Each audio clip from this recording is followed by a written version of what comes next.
Hola chicos, ¿qué tal? ¿Cómo estáis? Bueno, en el vídeo de hoy vamos a resolver algunos problemas directamente relacionados con la fuerza magnética ejercida sobre un conductor. De manera similar a como hicimos en el vídeo de la carga que se ejercía, es decir, de la fuerza que se ejercía sobre una carga puntual que se movía a una velocidad, en este caso primero vamos a resolver un problema sencillo en el cual únicamente determinaremos la fuerza magnética que ocurre sobre un conductor y después lo plantearemos al revés. Tendremos que determinar cuál será la línea sobre la cual deberá desplazarse dicha corriente eléctrica o dicha intensidad para tener concretamente una fuerza. Es decir, vamos con el primero. El primero de ellos nos dicen lo siguiente. Un conductor rectilíneo circula, mejor dicho, por un conductor rectilíneo circula una intensidad de 3 amperios, la cual se encuentra sobre la siguiente línea. Y nos dicen que L tiene unas condiciones de 3, menos 1, 1. ¿De acuerdo? Es decir, el vector longitud es este. Nos dicen, si sobre esta línea actúa un campo magnético de las siguientes dimensiones, que nos dicen que es el 1, 0, menos 1, determina la fuerza magnética total que ocurre sobre esta cantidad de longitud dentro de nuestro sistema. ¿De acuerdo? A ver, para comenzar, hemos de plantear un concepto que es muy importante. Hay que entender que la intensidad solamente circula en caso de tener un circuito cerrado. ¿A qué nos referimos con eso? Bueno, pues nos referimos concretamente a que la intensidad no puede ir de un punto a otro a través de un conductor si ese conductor no está dentro de un circuito el cual todos los puntos conectan con algún otro punto del circuito.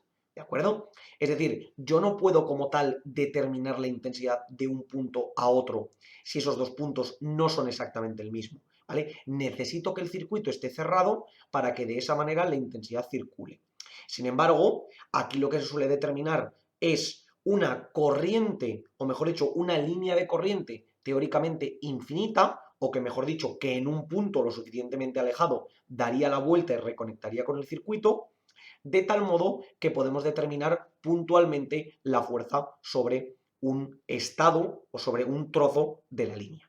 Si recordáis, cuando hacíamos aproximaciones, por ejemplo, en el campo gravitatorio, veíamos que ese infinito que nombrábamos a veces no tenía por qué ser infinito como tal. De hecho, a veces un metro podía considerarse infinito en relación a la distancia con respecto a otros puntos. ¿Vale? Entonces, hay que tener en cuenta que cuando hablamos de esos infinitos, lo que realmente decimos son longitudes lo suficientemente grandes como para que no afecten al planteamiento de nuestro problema. Es decir, que podemos tener un sistema perfectamente compatible con un experimento de laboratorio, pero que cumpla perfectamente las condiciones de infinito. ¿De acuerdo? En este caso, todo esto no va a afectar para nuestro problema, pero es interesante que lo tengamos como concepto a trabajar con él. Calcularemos ahora la fuerza magnética, que recordamos que sobre un conductor era la intensidad con el producto vectorial entre la longitud y el campo magnético. ¿De acuerdo? Por tanto, esto nos quedaría 3 multiplicado por el 3 menos 1, 1, producto vectorial con el 1, 0, menos 1. ¿De acuerdo? Y aquí si nos damos cuenta, pues nos quedaría simplemente 3 con el producto vectorial de x, y z. En la longitud tendríamos ese vector de 3 menos 1, 1 y en el campo magnético nos quedaría el 1, 0, menos 1. Y ahora, como siempre, es desarrollar este producto vectorial, donde tendríamos 3 y varias partes. En x nos quedaría menos 1 por menos 1 más 0 por 1, es decir, 1, menos en y, recordad que el segundo siempre nos va negativo, tendríamos ese 3 por menos 1, menos 1 por 1, es decir, 3 por menos 1, menos 3, menos 1 por 1, menos 4. Recordamos que esto es un menos. Y luego más en z, donde nos quedaría 3 por 0, menos 1 por 1, es decir, por 1. ¿Ok? Aquí tendríamos ese vector que de nuevo sería 3 por, en x sería 1, en y sería menos 4, es decir, 4, y en z sería 1. ¿De acuerdo? Y este sería el vector fuerza magnética. Podríamos determinar concretamente el módulo del vector y simplemente poner el propio vector unitario con el módulo fuera, pero bueno, realmente no es necesario. También podríamos hacerlo al revés, es decir, que este sería el vector 3, 12, 3, multiplicando cada coordenada, que al final estaríamos realmente calculando lo mismo, pero bueno, expresándolo de otra manera. Como podéis ver aquí, este sistema es bastante sencillo de estudiar. Una vez tenemos resuelta la primera parte, vamos a trabajar ahora con la segunda. Si recordáis, lo que vamos a hacer es cambiar la incógnita con la que trabajaremos, donde ahora tendremos que calcular esa longitud, o mejor dicho, ese vector longitud, el cual nos va a determinar cuál será la dirección y sentido que llevará la corriente, teniendo en cuenta una fuerza que será la que deberemos buscar. ¿A qué nos referimos con esto? Pues si mantenemos la intensidad igual a 3 amperios, por ejemplo, y el campo magnético decimos que es, por ejemplo, el 1, 1, menos 1, prácticamente lo dejamos igual que el anterior, podemos poner una fuerza magnética de 2, 1, menos 3, ¿vale? Estos datos, repito, son arbitrarios, en principio deberían funcionar para cualquier sistema. Entonces, la pregunta que ahora nos planteamos es ¿cuál será ese vector longitud, el cual, como hemos dicho antes, nos determinará la dirección y el sentido de nuestro sistema, de tal modo que podremos calcular que en efecto tenga sentido? Es decir, ese vector longitud genérico que será L de X, L de Y y L de Z, el cual ahora plantearemos el sistema de la misma manera que hicimos con la carga puntual, para obtener un sistema de 3 ecuaciones con 3 incógnitas. Es decir, yo ahora aquí sé que la fuerza magnética tendrá que seguir siendo la intensidad por el vector longitud multiplicado por el campo magnético, de tal modo que sabré que esto será 3 por, tendremos X, Y y Z, de nuevo sus vectores de módulo 1, los cuales solamente me marcan la dirección y el sentido, y ahora marcaré la longitud en general, que será Lx, Ly, Lz, y marcaré el campo magnético, que será el 1, 1, menos 1.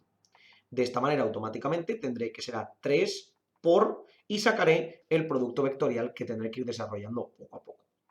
Como siempre, en X tendré menos L de Y menos L de Z, menos Li menos Lz, voy desarrollando poco a poco el producto vectorial, menos I, que esto será, pues, menos L de X menos L de Z, menos L de X menos L de Z, y por último, más, sigo por aquí abajo, en Z, que será L de X menos L de Y. L de X menos L de Y, y todo esto tendrá que ser exactamente igual a la fuerza magnética, que es la que conocemos, es decir, a ese vector fuerza magnética. Por tanto, sabemos que el vector fuerza magnética, que es igual al 2, 1, menos 3, tendrá que ser igual a todo este producto de aquí, es decir, a 3 por, en X tenemos menos L de Y menos L de Z, en Y tenemos menos L de X menos L de Z, es decir, L de X más L de Z, y por último tenemos en Z menos L de X menos L de Y. Es decir, que aquí podemos plantear 3 ecuaciones con 3 incógnitas, donde la primera será 2 igual a 3 por menos L de Y menos L de Z, la siguiente será 1 igual a 3 por L de X más L de Z, y por último tendremos que menos 3 será igual a 3 por menos L de X menos L de Y. ¿De acuerdo? Y ahora lo que tendremos que hacer será básicamente resolver este sistema de 3 ecuaciones con 3 incógnitas. Como siempre, podemos resolverlo como queráis. Voy a borrar por aquí para generar un poquito de espacio y ver que en efecto todo esto que hemos puesto tiene sentido. ¿De acuerdo? Voy a coger este sistema de aquí, lo voy a trasladar aquí arriba, ¿vale? Para que lo tengamos aquí y podamos trabajar con él. Bueno, entonces, por ejemplo, yo aquí abajo puedo darme cuenta que menos 3, el menos de aquí dentro y el menos de aquí dentro lo voy a sacar fuera como factor común, es decir, menos 3 será igual a menos 3 por L de X más L de Y, o lo que es lo mismo que menos 3 entre menos 3, 1 es igual a L de X más L de Y. Por lo tanto, L de Y, por ejemplo, será 1 menos L de X. Automáticamente, ya he despejado L de Y en función de L de X, ¿vale? Y, por ejemplo, aquí podría despejar L de Z en función de L de X. Sabemos que 1 es igual a 3, bueno, lo puedo pasar dividiendo, podríamos decir que 1/3 es igual a L de X más L de Z, por tanto, L de Z será 1/3 menos L de X. Y ahora con esto, ¿qué puedo hacer? Pues puedo introducir aquí arriba tanto L de Y como L de Z, como esos conceptos que hemos trabajado aquí. De nuevo, puedo sacar el menos como factor común, es decir, que 2 será igual a menos 3 por L de Y más L de Z, o lo que es lo mismo, menos 2/3 será igual a L de Y más L de Z. Que si ahora sustituyo, esto sabré que será 1/3 menos L de Z, perdón, menos L de X, donde pone L de Y, pongo L de Y, donde pone L de Z, pongo L de Z, ¿vale? Lo voy a poner en el mismo orden para que no nos liemos. Como aquí pone L de Y, pondré 1 menos L de X, y como aquí pone L de Z, pondré más 1/3 menos L de X.